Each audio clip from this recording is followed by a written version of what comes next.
Comercio Ecuatoriana Alemana. Les doy la más cordial bienvenida. En conjunto con Atrevia hemos realizado este webinar porque creemos conveniente que nuestros socios, amigos, clientes y proveedores estén informados del día a día del país, que a todos realmente nos importa mucho lo que va a pasar de aquí en adelante para seguir en el tema económico de alguna manera. Muchísimas gracias nuevamente Álvaro Merchante y Atrevia por esto, por hacerlo juntos, por hacerlo tan rápido. Hemos corrido porque a cada minuto está cambiando este tema político, pero nuestra información es lo que nos tiene acá. Y muchísimas gracias nuevamente Álvaro, le doy la palabra y bienvenidos todos. Muy buenas tardes a todos, muchas gracias a la Cámara también por esta oportunidad y a todos ustedes por estar aquí. Antes que nada, justo las palabras que nos daban, hemos tenido un panorama muy cambiante, ¿no? Hemos tenido momentos en los que parecía que íbamos a haber ido a juicio político, finalmente se fue, parecía que iba a haber muerte cruzada, luego parecía que el gobierno tenía los votos, luego que la oposición tenía los votos. Entonces, hemos tenido un panorama tan cambiante y tan agitado que finalmente uno de los escenarios, y que en varios de los informes que habíamos sacado desde Atrevia indicábamos que el más probable era este de la muerte cruzada.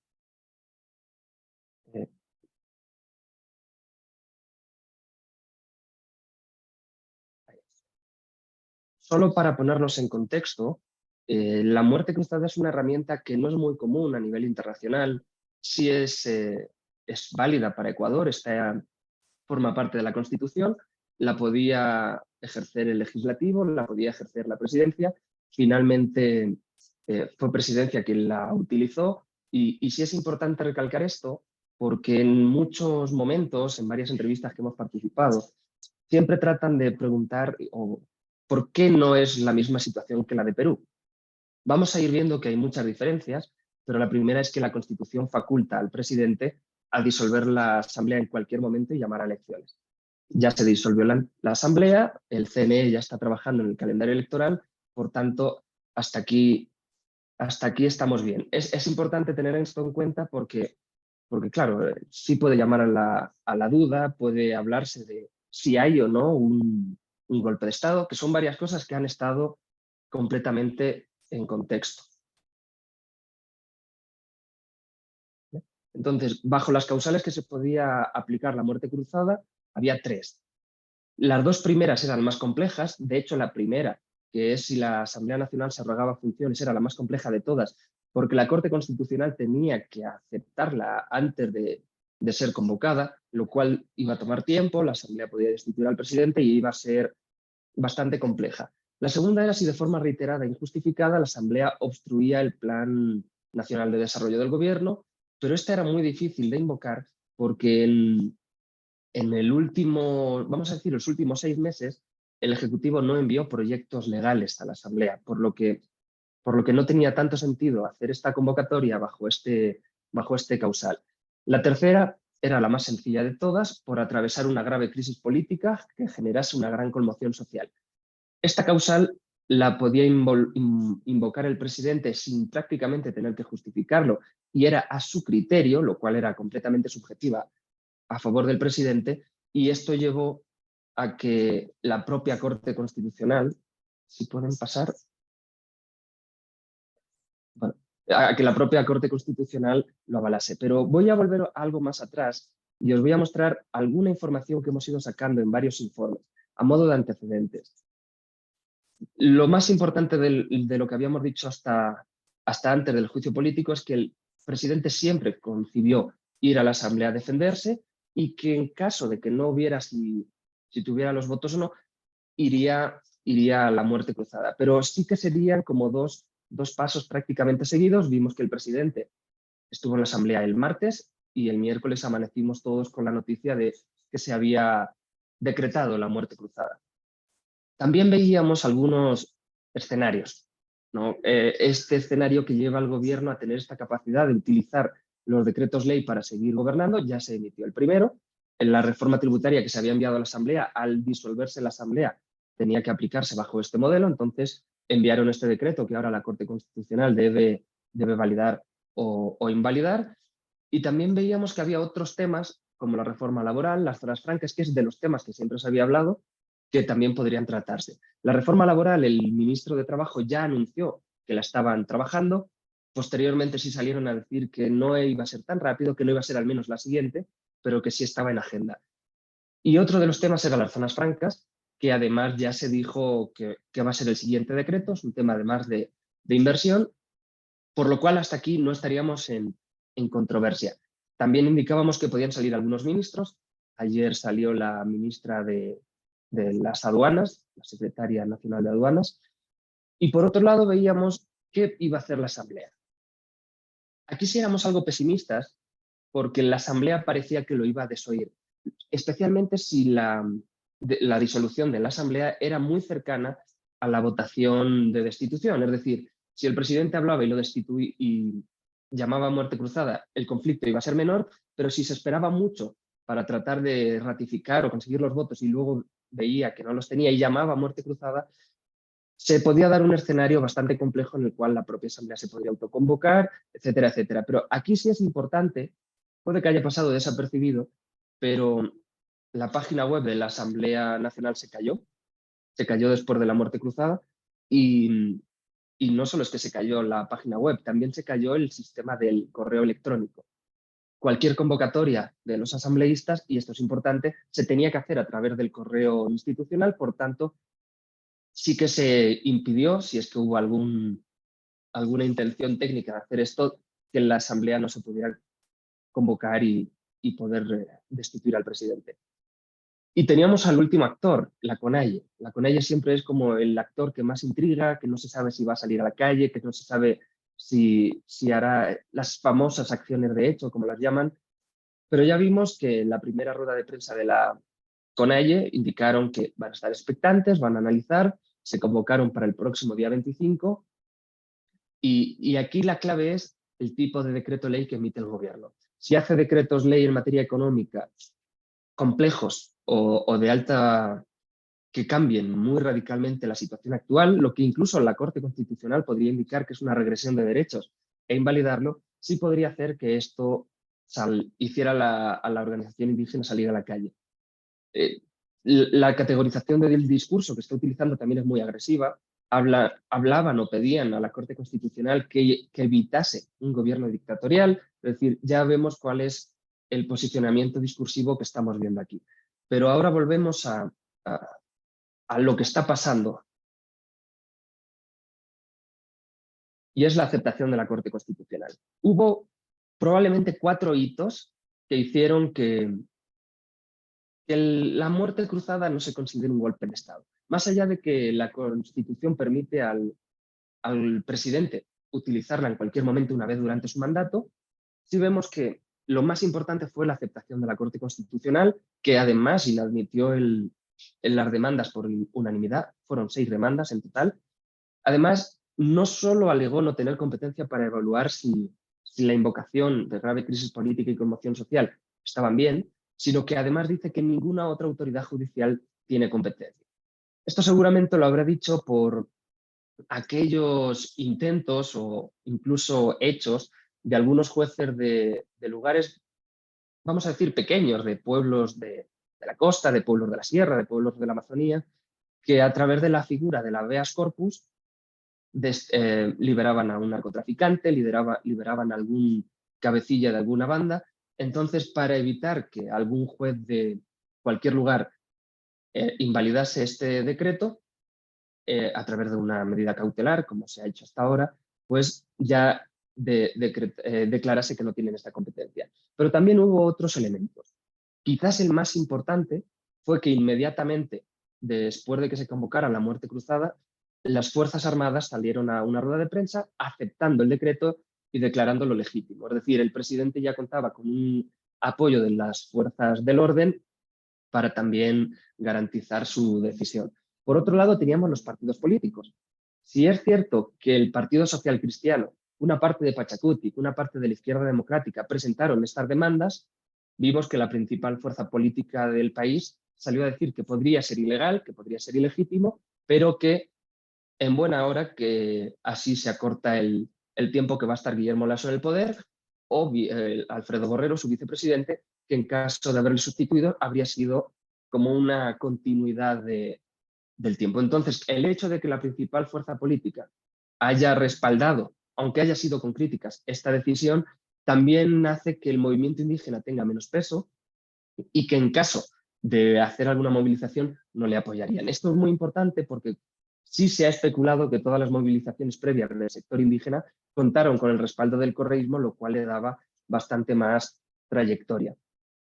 Y otro en el ámbito más diplomático es que las embajadas también se reunieron con el presidente, conocieron su decisión y también tuvo este respaldo internacional. Entonces tenemos estos 4 elementos que, primero, nos dan a entender que no ha sido un golpe de Estado, sobre todo porque la gente no lo considera, e incluso podríamos añadir un 5.º elemento de ciertas encuestas que indicaban que la gente sí estaba de acuerdo con una muerte cruzada. Es decir, sí tenemos muchas diferencias con el caso de Perú.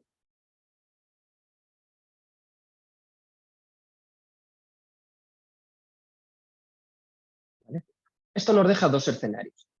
El primero, el presidente Lasso gobierna este periodo de transición, vamos a decir, sin muchos problemas. Ya escuchamos que no va a ser candidato a la presidencia, lo dijo hace muy poquito, porque el día anterior, justo después de cuando convocó la muerte cruzada, hizo una entrevista en CNN, que indicaba que él había ganado 2 veces, la primera en 2017, cuando Lenín Moreno aparentemente, según él, le habría hecho fraude y se habría quedado con el poder, y la segunda en 2021, cuando finalmente llega al poder.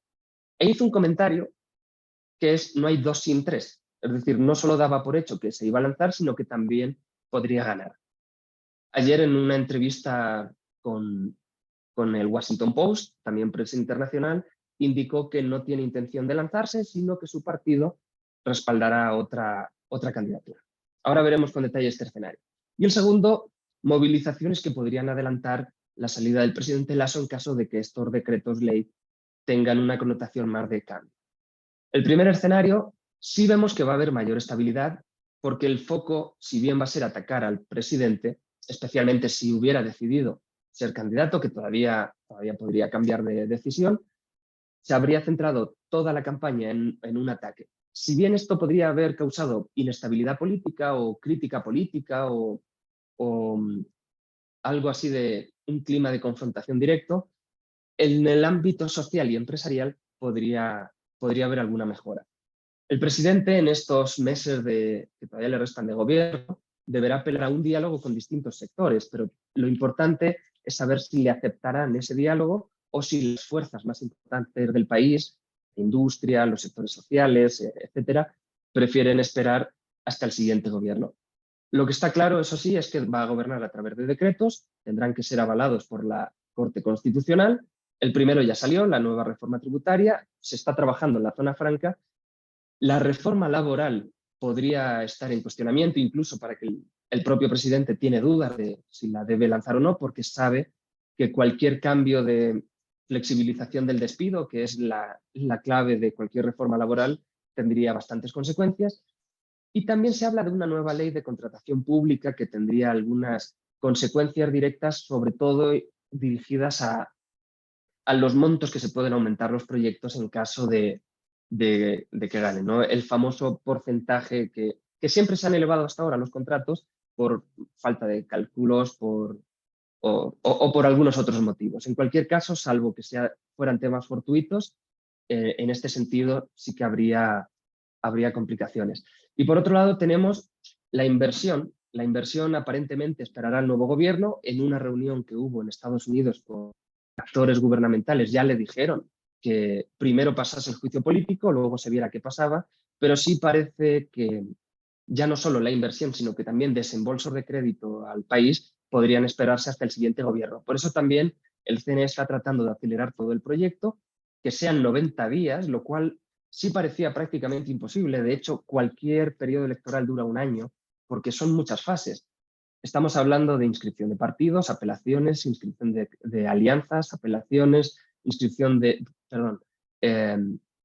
democracia interna de los partidos para que elijan los candidatos, que no solo es candidato a presidente y vicepresidente, sino de toda la asamblea también. y posteriormente las impugnaciones, y ahí es cuando arrancaría la impresión de papeletas y el proceso de campaña electoral. Se ha comprimido mucho, todavía falta por ver si el CNE ratificará estos 90 días o extenderá en algo, pero sí se hace un escenario muy corto, sobre todo con miras a estos desembolsos que necesita el país en materia económica. El segundo escenario veíamos que estaba enfocado en lo que hará la CONAIE. Si el presidente Lasso, vamos a decir, emite ese decreto ley con la reforma laboral, una reforma laboral que podría verse como una regresión de derechos, podríamos ver que casi con seguridad, aunque para ellos sea un costo en la campaña, harían movilizaciones también con el afán de capitalizar políticamente este tema. El 25 de mayo se han convocado al Consejo Ampliado, ahí seguramente tomarán la decisión de qué candidaturas apoyarán, seguramente será Leonidas Issa el candidato, y también iremos viendo cómo presionan a Pachacutic para que vaya tomando las propias decisiones que le interesan a la CONAIE. Cuando nos han preguntado si creemos que va a haber de manera inmediata movilizaciones, sí creemos que se van a esperar hasta que haya un decreto, en caso de haberlo, que suponga una regresión de derechos, porque no nos olvidemos, tenemos ahora una campaña electoral con potencialmente 2 vueltas, lo cual es un gasto importante a nivel económico, a nivel político, a nivel social, a nivel estructural, por lo que sí esperarían hasta ver si una movilización política pueden capitalizarla políticamente o si se mantienen a la espera de la campaña. Aquí lo que han indicado es que están viendo si consiguen que Yacu Pérez no sea el candidato y unificar de alguna manera estas candidaturas y bueno, lo más probable es que Yacu Pérez aún así corra por paralelo, lo cual debilitaría mucho la postura de Pachacutic. Yacu cuando fue con Pachacutic llegó hasta el 19%, una cifra casi histórica para este movimiento. Sin embargo, al tener los 2 candidatos por separado, uno con una visión más hacia la izquierda, uno con una visión más moderada, sí que van a tener ahí un choque entre los electorados de cada uno que se fragmentarán y bueno, cada uno tratará ahí de buscar qué será mejor para la población indígena y bueno, y también cierta parte de la población que se ve representada por sus propuestas.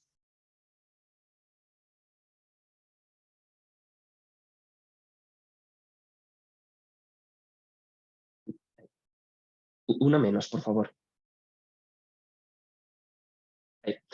Es importante ver las afectaciones económicas. Ya hemos visto que la incertidumbre en el corto plazo podría restringir que los mercados financieros, que el ambiente empresarial estén dinámicos, sino que más bien estén a la expectativa de ver quién llega, de ver quién tiene las oportunidades de ganar. Todavía ni siquiera sabemos quiénes son los candidatos, aunque ahora veremos que ya han habido algunos nombres que han cogido fuerza, pero sí vemos que los mercados financieros y el ambiente empresarial va a quedarse algo paralizado hasta ver quién coge fuerza, si conviene o no invertir.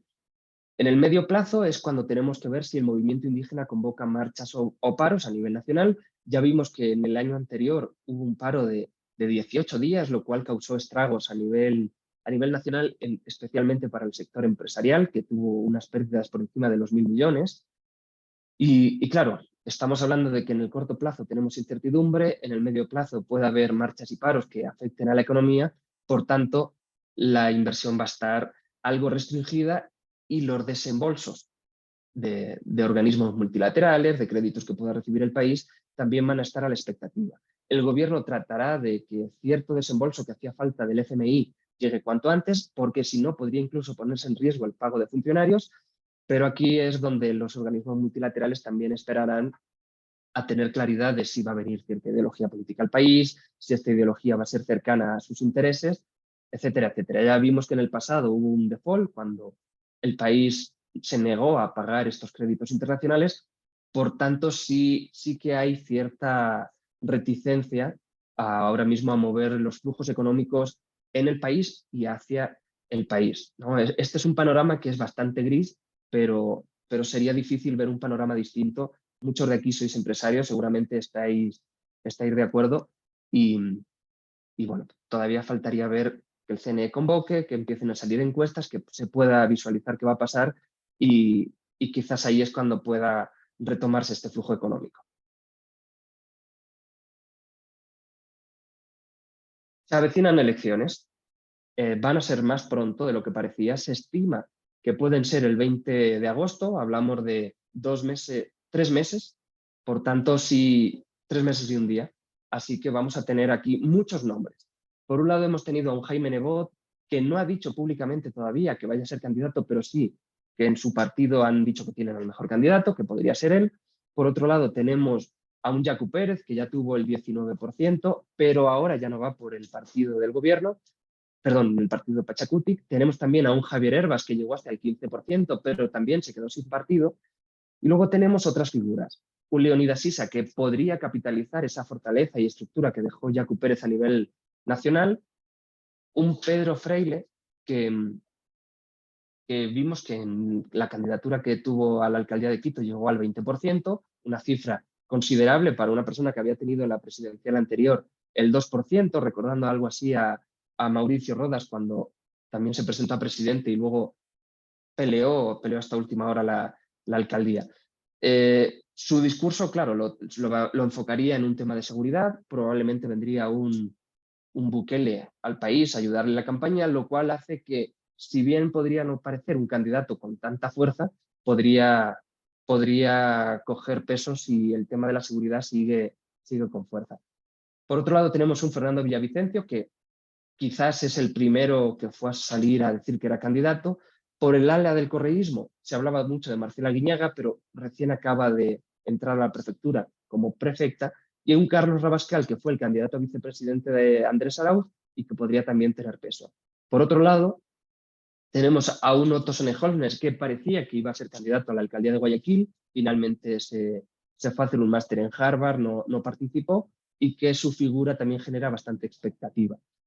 Tenemos a un Guillermo Lasso que, si bien dijo que no va a ser candidato, ha dicho que pondrán algún candidato en el partido, todavía está por ver. A día seguido dijo que sí sería candidato, luego que no lo sería, por tanto, ahí sí quedan algunas dudas de qué podría ocurrir. Y luego un interrogante. La vez anterior tuvimos 17 candidatos, ahora se espera que también vayan algunos más pequeños o menos destacados todavía en el panorama actual. La Izquierda Democrática presentará un candidato, aparentemente Mover, la antigua Alianza País, también presentará candidato, por tanto, vamos a tener aquí no menos de 10, 12 candidaturas, ¿no? Otra vez volvemos a tener esa fuerte dispersión. Y aquí preparamos un ejercicio que, si bien no nos dice los resultados electorales, porque no tenemos todavía ninguna encuesta, sí podemos ver qué se nos viene con la muerte cruzada, haciendo una retrospectiva y viendo qué ocurrió en la primera vuelta. A la izquierda tenemos la lista de los nombres de todos los candidatos clasificados por izquierda, centro y derecha. Vemos que en la izquierda hubo 2 candidatos fuertes, Andrés Arauz por parte del correísmo y Yacu Pérez. En el centro hubo solo un candidato fuerte, que fue Javier Herbas, y en la derecha solo hubo un candidato fuerte, que fue Guillermo Lasso, que lo tenemos todavía con una línea de puntos porque sí que todavía causa dudas si se presentará o no. En cualquier caso, sí habrá un candidato por su partido. Pero lo importante del resultado de las presidenciales de primera vuelta del año 2021 no es tanto qué tuvo cada uno, sino cuánto sumaron. La izquierda tuvo en total un 52%, el centro casi un 19% y la derecha algo más del 28%. Esto es importante porque sí nos han hecho muchas veces la pregunta de ¿todo este panorama hará que el correísmo gane en una vuelta? Y claro, uno podría pensar que es un escenario razonable, pero lo que ocurre es que donde solo había 2 candidatos con fuerza, ahora habrá 3, lo cual quizás esto dificulte, porque al final vemos que en la izquierda puede haber un 52%, pongámonos que pueda llegar hasta un 56%, con algo de crecimiento, pero sí es difícil que Issa no le quite votos al correísmo, al igual que le va a quitar a Yacu Pérez. Por tanto, la izquierda se fragmentará, quizás haya más candidatos, están anunciando que algún otro líder político de la izquierda podría presentarse, lo cual tendrá esta complicación.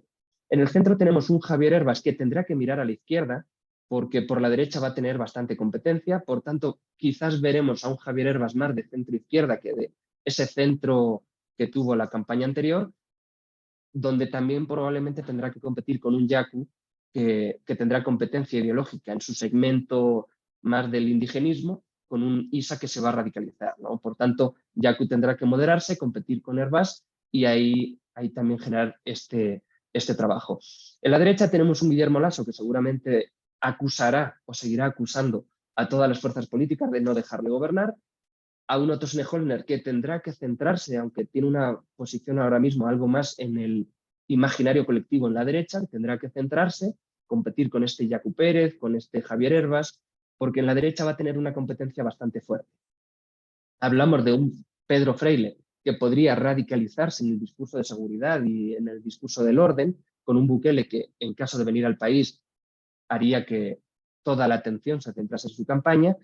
Los socialcristianos, que después de esta alianza que tuvieron con el gobierno al inicio, sobre todo en el proceso electoral, tendrán que mostrar también una postura más de seguridad, más de orden, etcétera. Por tanto, tendrán que visualizar un discurso más de derecha, y un Villavicencio que se mantendrá en este eje ideológico, pero sí también es cierto que su votación no estará a la altura de los otros. Este escenario nos deja que pueda haber entre 5 y 6 candidatos superando el 10%, es decir, entre 5 y 6 candidatos mínimo superarían hasta el 60% de los votos, sin tener en cuenta que el correísmo muy probablemente estará entre el 25 y el 30. Es decir, vamos a tener un segundo puesto muy competido por 4 o 5 figuras políticas, y todavía es francamente difícil hacer una estimación de quién puede destacar, si será alguien más del sector de la izquierda, como Yacu Pérez o Leonidas Issa, si desde el centro o si desde la derecha. Pero lo que vemos es que la derecha está muy poblada. Vimos como en Quito la derecha se fraccionó en multitud de candidatos. De momento en la derecha habría 5 candidatos para 28 puntos. Es decir, vemos que la competencia aquí va a ser muy fuerte. Alguno puede destacar si consigue llegar a una posición más de centro y ratificarse en la derecha, pero vemos que la izquierda tiene menos figuras, por tanto, será más probable que 1 o incluso 2 llegasen a segunda vuelta. Y bueno, hasta aquí hemos tratado de mostrar un panorama de qué es lo que está ocurriendo, de qué es lo que puede ocurrir y sobre todo las causas que permiten entender un escenario u otro. Teníamos más o menos estimado terminar a las 12:30 para poder dar un espacio a las preguntas, así que si tenéis alguna pregunta, con gusto podemos ir respondiendo.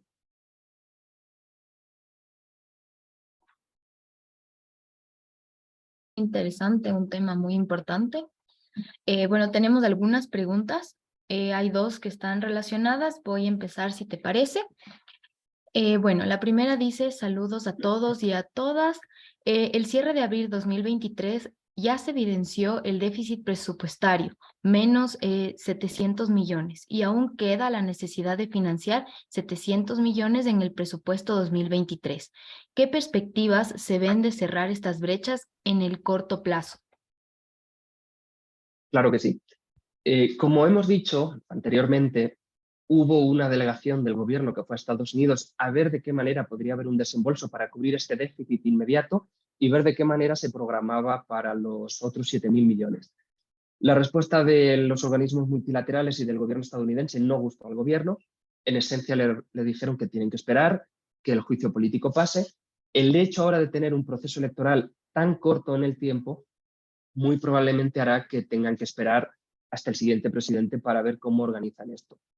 No sabemos, es una decisión de organismos multilaterales, de gobiernos nacionales, de empresas privadas de otros países, que deberían de decidir si hacen un préstamo o no. Pero el riesgo o el miedo que tienen de que una ideología muy contraria, hay varias fuerzas políticas que podrían encajar aquí, luego puedan hacer un default, sí harán que estos desembolsos puedan contenerse.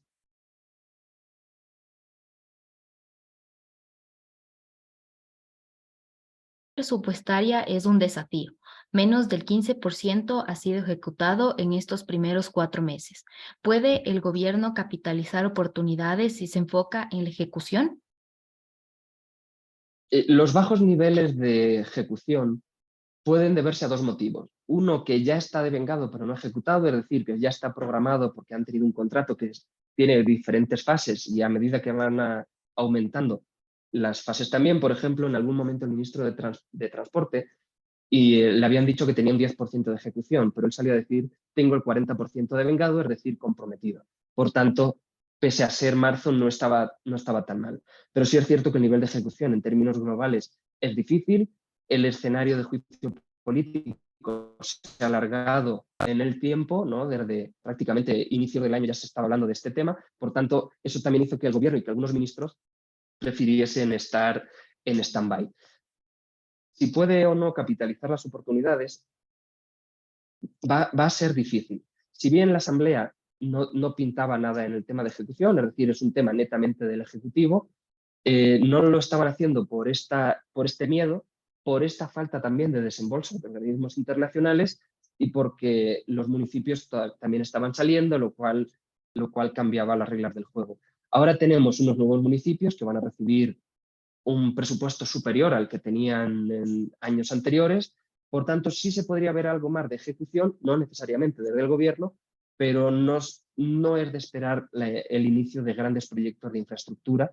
Los grandes proyectos de infraestructura se estaban terminando de hacer los estudios para este año, por tanto, sí se tenía más o menos en la agenda que a inicios del año siguiente, o al menos hasta finales de este, no empezasen a salir las licitaciones y a iniciarse estos procesos contractuales que son más largos en el tiempo. Pero de momento sí se podría decir que no se espera que la ejecución suba en gran medida.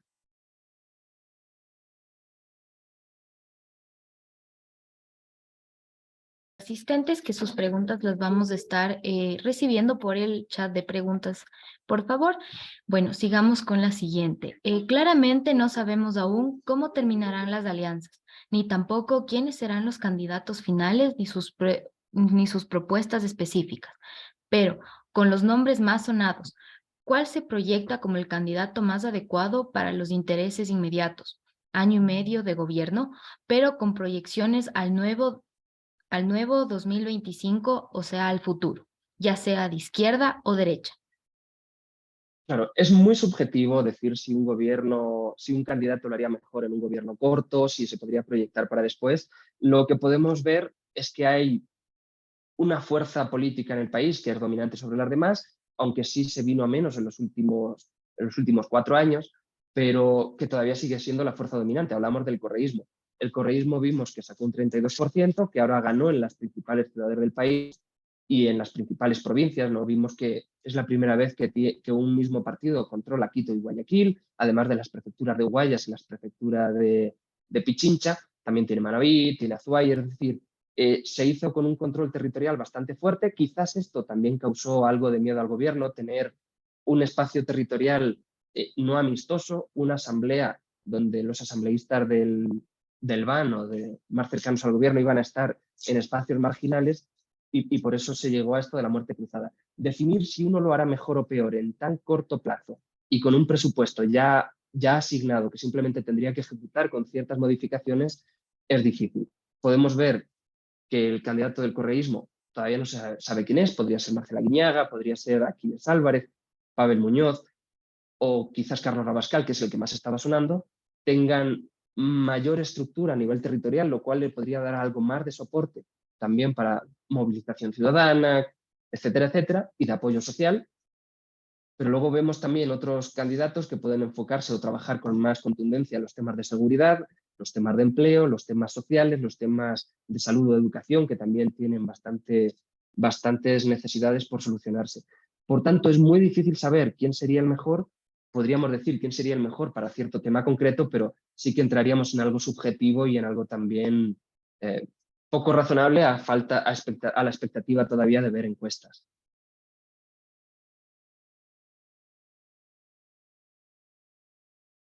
Pregunta es un poco corta. ¿La reforma tributaria puede ser modificada por la Corte Suprema?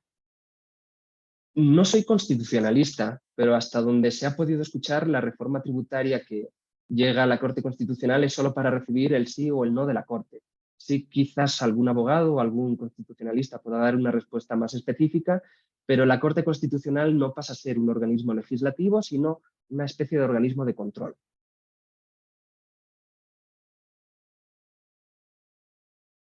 Sabemos aún cómo terminarán las alianzas, ni tampoco quiénes serán los candidatos finales. Ah, no, esta ya estaba, perdón. Buenas tardes. Con tan solo 90 días para la primera vuelta, el correísmo es el único frente político que ahora mismo tiene estructura para participar al 100%.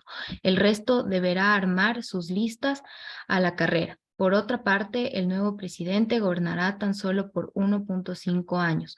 ¿Podrían algunos candidatos preparar campaña para 2025 en lugar de participar hoy? Muchas gracias. Yo diría que participar en esta campaña también es prepararse con miras a la campaña del 2025. No es lo mismo ganar la presidencia teniendo, vamos a decir que un candidato podría tener opciones, quedarse esperando, pero si gana, la tribuna que da la propia presidencia para luego una potencial reelección sería muy fuerte. Además, veríamos que se elegiría la propia campaña electoral, empezaría prácticamente 5 o 6 meses después de su toma de posesión. Por tanto, el no participar en esta campaña podría ser algo como decirle a la gente, no estoy interesado en ser presidente, y el hecho de luego lanzarse podría dejarle en un segundo lugar. Es difícil porque esto supone un costo extra, es decir, una campaña, aunque sea más corta, requiere de unos desembolsos bastante fuertes y al final hay que dar, como siempre se dan las camisetas, las gorras, etcétera, etcétera, que toda la propaganda, la publicidad, contratar el equipo, desplegar a la red de voluntarios, es decir, es un gasto muy fuerte, pero también te da la oportunidad de durante este periodo, aunque sea corto, posicionar tu nombre. Por ejemplo, vimos en la campaña anterior candidatos que tuvieron de inicio un porcentaje muy pequeño, como el caso de Javier Herbás, que acabó teniendo un 15%. Ese 15% ya le deja en una rampa de salida mucho más alta para esta campaña que si no hubiera participado porque hubiera dicho que tenía un porcentaje bajo. Ahora mismo un candidato que pueda partir, como hemos dicho, que hay 5 o 6 con el 10%, que pueda subir a lo mejor hasta un 15, que pueda subir hasta un 20, aunque no llegue a segunda vuelta, esto ya eleva su escenario para que la próxima campaña electoral ya tenga más reconocimiento, se le conozca mejor lo que es su propuesta, su ideología, su visión, se le conozca al propio candidato, que esto es muy importante, nadie vota por un candidato que no conoce. Por tanto, el hecho de renunciar a participar en este periodo electoral extraordinario tan corto podría suponer que otras figuras cojan fuerza, que otras figuras ocupen su espacio y en la siguiente, en 2025, se queden al margen.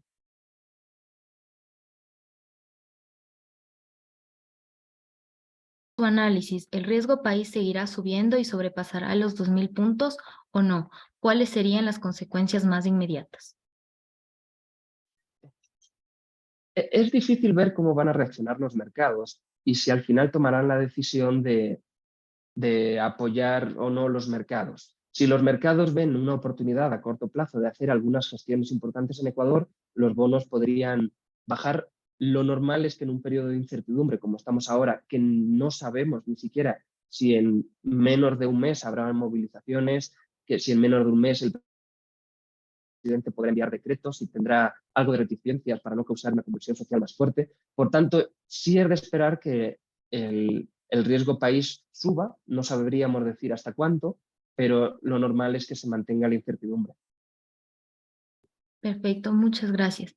Y vamos con la última pregunta. ¿Cree usted que puede haber un acuerdo entre el correísmo y Nebot? Bueno, se ha especulado que una vez que se rompió la alianza del PSC con Creo, que aparentemente habría sido porque el PSC estaba buscando triangular también con el correísmo, sí que se hizo de facto esa alianza. Hemos visto durante bastante tiempo que el PSC y el correísmo actuaban como una fuerza más o menos homogénea en la Asamblea, pero esto no quiere decir que se vayan a unir. El correísmo sabe que va a tener entre 1 y 2 asambleístas por provincia, dependiendo de cuál o por distrito electoral. El Partido Social Cristiano sabe que tiene ciertos lugares donde puede tener 2, donde puede tener 1, pero el hecho de unificarse en una lista haría que por el método de asignación de escaños cada uno tuviera menos. Además, el Partido Social Cristiano perdería esa independencia que también ha tenido siempre, pasaría a verse como una filial de un partido mayor. Por tanto, sería muy difícil ver que el Partido Social Cristiano hace una alianza con los correístas o con casi cualquier otra fuerza en este momento, sobre todo porque viene de un fracaso o de un fracaso visto desde su perspectiva. Apoyaron a un gobierno que no siguió sus ideales, en el cual ni siquiera pudieron influir porque desde el inicio se tuvo esa ruptura, es decir, para la elección de la presidenta de la Asamblea hubo esta ruptura donde el correísmo y los socialcristianos fueron en contra, ¿no? Es difícil también, además, al Partido Social Cristiano le interesa mantener su poder y su independencia, ¿no? Ser una fuerza política independiente el Partido Social Cristiano no siempre busca la presidencia, sino tener su influencia en la Asamblea. Se habla de que podría ser Jaime Nebot el candidato ante la falta de figuras en este momento más representativas. Hablamos de figuras como Henry Cucalón salieron del partido, que era uno de los que podría haber optado.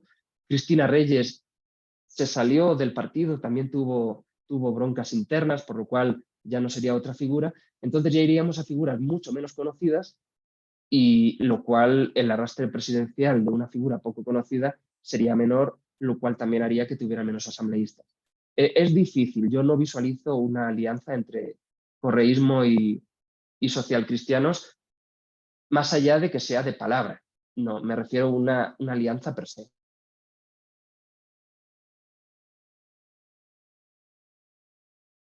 Pregunta, las demás serán respondidas por interno. Muchísimas gracias a quienes no alcanzamos a responderles. Bueno, para nosotros, en primer lugar, agradezco nuevamente a Álvaro por tu tiempo. Es un tema de mucho interés para nosotros como la Cámara Alemana. Es importante dar las herramientas a nuestros socios y nuestro público presente para tomar las mejores decisiones en un tiempo tan de incertidumbre y cambios repentinos, ¿no? Agradezco mucho a Álvaro y a Trevia también, y muchas gracias a las personas que han asistido a este webinar. Muchas gracias, Camila, y saludos a todos los participantes. Gracias.